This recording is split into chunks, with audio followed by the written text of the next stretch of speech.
Hello there, and my name is April, and today I'm going to be showing you a tutorial on how to do TextPad installation. Well, not the installation, but the TextPad, how to get it to run your computer.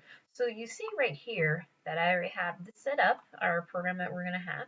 So we're going to go to Configure, Preferences, Environment Variables.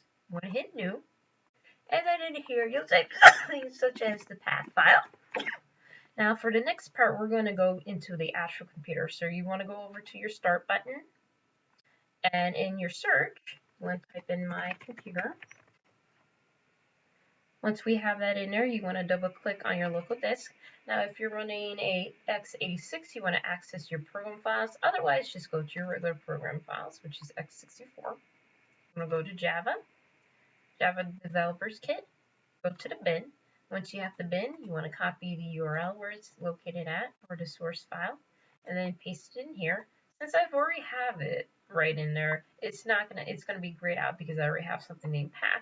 But if we name it as path S, then it'll save it. But we don't need that since that's already there. So you want to click OK. After you hit click OK, then you would hit apply here, and then OK again.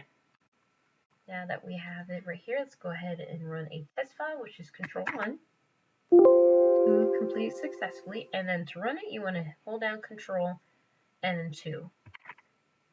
And there you are. So I'll definitely be posting up more tutorials. Bye-bye.